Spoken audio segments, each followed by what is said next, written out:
Welcome back to Math 332. In this video, we are going to look at problem number 1 of your homework number 5. In these problems, you are given 4 vectors, v1, v2, v3, and v4, and you are asked to consider the span of all these 4 vectors, which is by definition is a set, consists of elements that looks like this, where a, b, c, d are real numbers. That is to say that the spans of v1, v2, v3, and v4 consist of linear combination of all these 4 vectors, v1, v2, v3, and v4.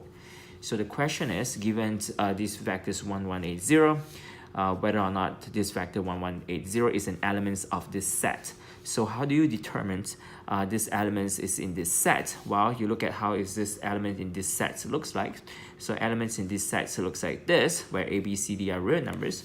So if 1180 is an element of that set, then you should be able to find 4 real numbers a, b, c, d such that this computation here gives you 1180.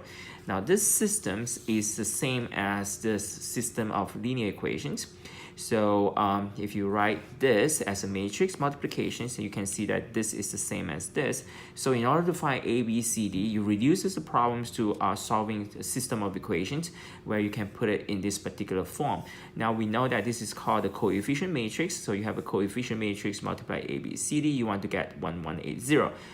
So one way to solve this particular problem is to put this system into the augmented matrix system, which is this, suppressing the A, B, C, and D, and try to row reduce it to the row reduced echelon form.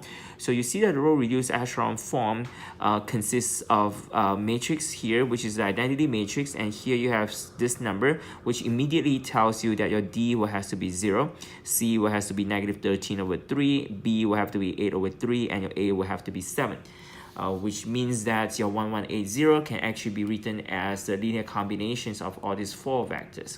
So because of that, by definition, we know that 1180 belongs to the set, which is called the span of v1, v2, v3, and v4. Now the questions then ask you to consider what instead of 1180, how about 2, negative 270, 0, 1, 0, 1, so on and so forth.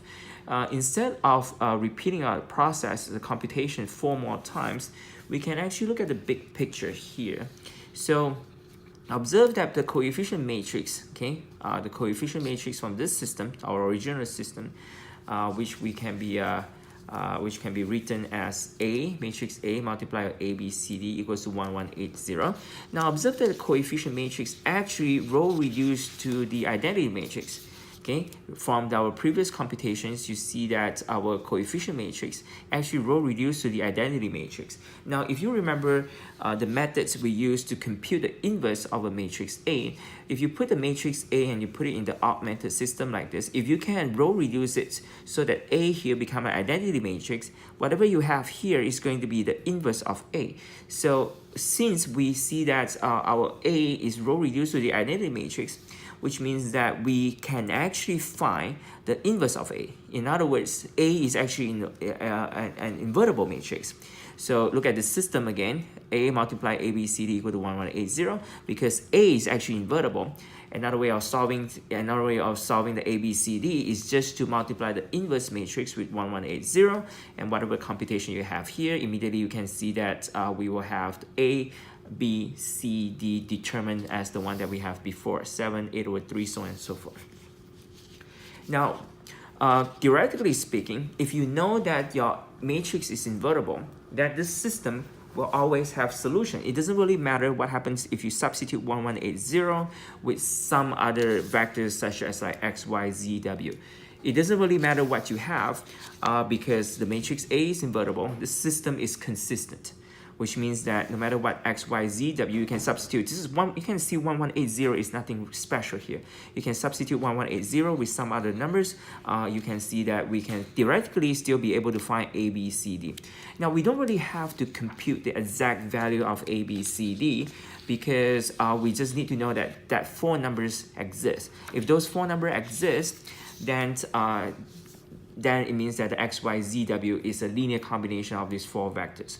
So So instead of finding specifically what are the values of A, B, C, D, if you know that the A, B, C, D exists somehow without actually knowing the values, then we know that that XYZW will be in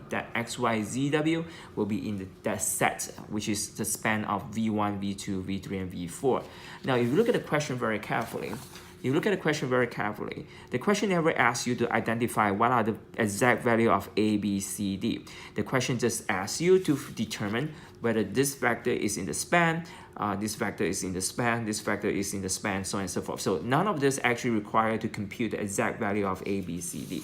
So from this theoretical framework, we can see that the span of V1, V2, V3, V4 is actually the entire R4, meaning that no matter what X, Y, Z, W from R4, it can always be written as a linear combination of these four vectors. Why? Because the system, okay, this particular system of equations reduced to something that looks like this, where the coefficient matrix is actually invertible. So the invertibility of this matrix tells you that the system is always consistent regardless of what are your X, Y, Z, and W. So because of this, the span of V1, V2, V3, V4 is the entire R4.